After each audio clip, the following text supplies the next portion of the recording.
Malfurion versus Jaina. You asked for it. I must protect the So, wild. welcome back to my little series here with my token Druid through Legend. This time I'm playing against a Tempo Mage, and yeah, I have to say that the mulligan's pretty clear here. I think the power of the wild is almost never keep. Even though it is a 2-drop, with this deck you're just heavily mulligan for extra mana. You want Innovate, you want Wild Growth, stuff like that. And I get pretty lucky here, I get Innovate and Emperor Thorson. So I'm pretty happy about that. And yeah, sadly, as far as I remember, my opponent gets a pretty good start. He doesn't get the Mana Worm, but I also don't have any turn 1 or turn 2 play. No Living Roots, no Wild Growth. And he plays now the Sorcerer's Apprentice, including Mirror Image, which is a pretty good opening. I'm now heavily under pressure, but I get my second Innovate, so that means I have lots of options here. I could Innovate Emperor Thorson, I could Innovate Nourish, and then maybe go for another Innovate Swipe, or I could Innovate the Azure Drake. Yeah, here I decide to Innovate the Nourish and then Innovate the Swipe, because that enables me to play Emperor Thorson next turn, and I'm hoping to play it on a more or less empty board, because I'm going to swipe the Sorcerer's Apprentice. Time waits for no one.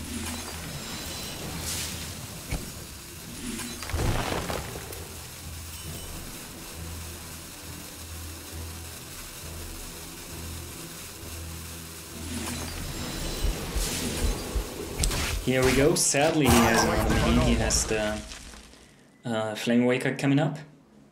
So that means my Emperor Thorson is not going to be played on an empty board. But yeah, what can you do about it? The Fire Lord. I still think that Emperor Thorson is the best play here. I don't really need more mana from the Maya Keeper, and the Azure Drake is still a bit off curve, so I think Thorson is quite alright here. It puts kind of 5-5 with Taunt on the board. Let's make magic. He has Arcane Blast and Spell Damage, though I get a little bit lucky, the Flame Waker misses. Sadly he has another Arcane Missiles. And yeah, that means my Thorson dies and I get lots of damage to my face. Yeah. Now I have the option to go for Fandral and Maya Keeper, or to go for Azure Drake and Maya Keeper, and I think Azure Drake and Maya Keeper is almost always better here, because the Mana Crystal is not really that important here anymore, in my opinion. I don't really have a high cost card in hand, and yeah, the 3-5 I think doesn't really do that much more than a 4-4 here. And I cycle a card, obviously, with the Azure Drake. Sadly, I draw the Wild Growth now, which is pretty bad. So my opponent has a Frostbolt. Very good answer to the Azure Drake. He still holds the coin. Even more pings from the Flame Waker, which I have no answer to. And gets a Water Elemental. In my opinion, he should maybe consider trading here the 3-2 into the 3-3, but the face damage is also quite nice. I get Fandral and Living Roots here, which is pretty good. More 1-1 tokens. And I'm able to include the hero power and kill his taunts. Sadly, still no answer for the Flame Waker, which is really bad. Yeah. He draws cards, that's really good for him. More fuel is exactly what he needs here in this situation to finish me. He still has to kill the Fandral, or he fears that I have high combo cards coming up, such as Furion scenarios maybe.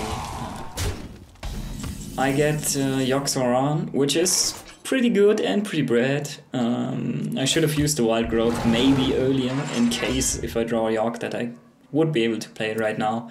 I really need every point of health here to stay alive. Now I'm considering to play the Wild Growth. I'm counting now how many spells I've used. I've used 2 Innovates, 1 Nourish, 1 Swipe, 1 Living Roots. As far as I remember, that's it. So I'm now thinking if I really want to play the Wild Growth, just to have 1 more spell next turn for Yoxoran. But I'm thinking I die anyways to Fireball. But he doesn't have to Fireball, so he gets good Arcane Missiles here, killing all my board, and puts me down to 6 already. So now I'm gonna praise York, that's the only thing I can do here. And yeah, you get to see the outcome. Bash in my face, I was really hoping to get some extra health. Vanish is not that bad, clears his board and gives me another York. Arcane Shot, sadly in my face, losing a big 50-50 here. Battle Rage, drawing a card, not too bad. And Holy Light, losing again another very important 50-50 here, that would have been great. And that's it, I surrender. Going down to rank 2 again. So you get to see also my failures.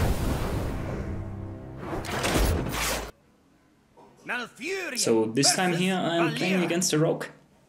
Watch your back. I must protect. I get a very impressive opening hand. Coin and Nourish into Violet Teacher looks very strong. Obviously I have to toss the Feral Rage. That's never a keep. It's meant for late game and removal, for flexibility basically, and for Fendrel synergies. He tosses all his cards. I get a Power of the Wild, which is even stronger with a Wild Teacher here. My greetings. And now I get Emperor Thorson. Pleasure is mine. So I'm able to coin innovate Emperor Thorson on turn 3. It's arguable what is better, playing Nourish here to have 5 mana next turn, or wait a turn and then go for Emperor Thorson. I'm not quite sure. The thing is, there's nothing I can really do with 5 mana, so that would mean if I play Nourish here, I could go for Violet Teacher afterwards and then Emperor Thorson, but the Violet Teacher is a little bit off curve. So I decided to set up a swipe. Don't worry, loves. The cavalry's here. And he goes very aggressive here with Argent Horse Rider. I get Wild Growth, which I would have loved on turn 2. It's a little bit late. I still think that it's correct here now to go for Innovate Coin Emperor Thorson, especially because his board cannot really kill the Thorson yet, so he needs to invest some resources in killing my 5/5. Incredible.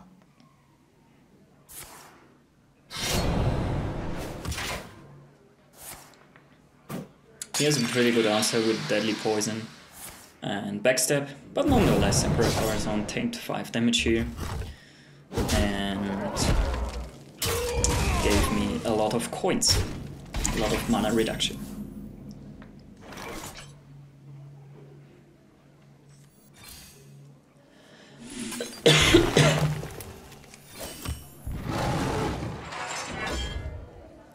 Here I decide to go for the Nourish, because next turn I will be able to play Violet Teacher and Swipe, and now I set up the Swipe.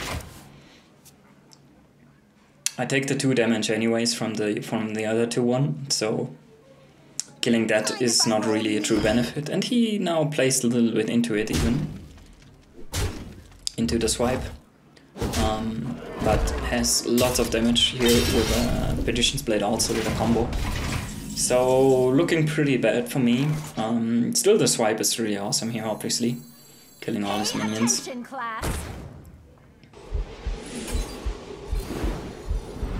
I'm ready to Now I have the option to play Power of the Wild or Wild Growth. I think I decided that I really want to be able to play Yoxaron this game, because his deck looks really aggressive. So I'm thinking I could use some defensive mechanisms, some extra health from York. That's why I decided to go for the Wild Growth here. But as it turns out, it didn't matter which card I played. Incredible. Here comes the Leroy Cold Blood combo. Well played.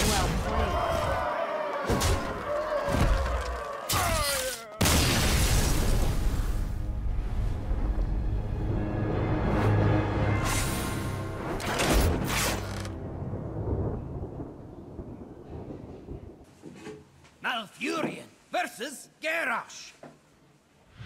Here's a quick game against a Dragon Warrior. My start mulligan pretty obvious, I don't keep anything. If I would know for sure that it is Dragon Warrior, I would keep the Wrath to counter the Alex Strasser's champion. But I have no idea what it is, and yeah, usually it's quite a 50-50 if it's like a more control-ish warrior or a more dragon-ish warrior. So that's why I don't keep the Wrath.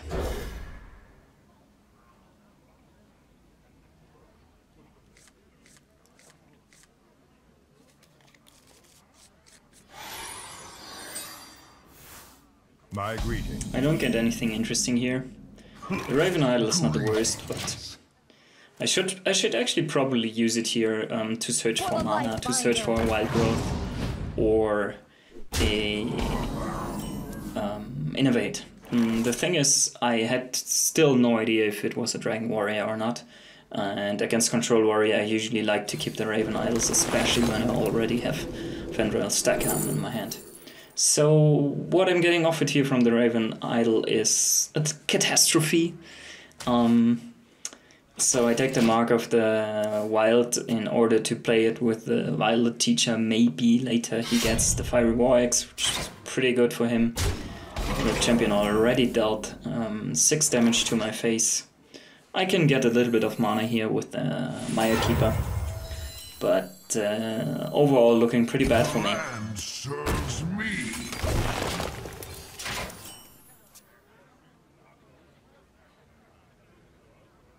He has Corcoran Elite, and obviously the perfect answer with the War Axe already with the Maya Keeper. So it's arguably another play to go for Violet Teacher and don't take the extra mana crystal. Maybe that would have been better. Maybe he would have needed to send Alex Strasser's champion in also, and not just the Fiery War Axe. Now when I see this, but yeah, it's quite tough. This deck really needs to ramp up. If you don't ramp up with this deck, you just lose. So here I decide to play the Azure Drake, mainly because I'm hoping that he doesn't have 1 extra damage to kill it with the axe, and he doesn't actually have it, so it's pretty good. He trades in the Corcoran Elite. I'm already below 50 health, so that's just really bad.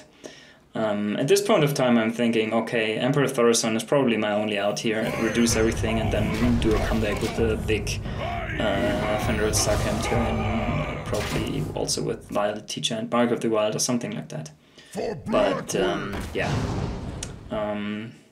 he decides to go for face with everything and places 9/9 for 6 mana, and yeah, I go for Fenrir and try to find answers with a Raven Idol, but I think I don't find anything interesting here. I'm not really able to calculate the Mountain Giant here. I missed by 1 mana. I was even thinking, okay, I just pick it up, maybe I'm able to play it with a Mark of the Wild, but I don't even have enough cards to play it. So that's why I go for the Violet Teacher and Mark of the Wild. Then I'm dead actually to execute or to just a simple ping. So he has plenty of outs here. That was my only play. So maybe the game would have been going to another direction if I would have played the Wild Teacher earlier here. So he has the ping, it's the taunt dice, and then Sable Druid face. GG. I concede.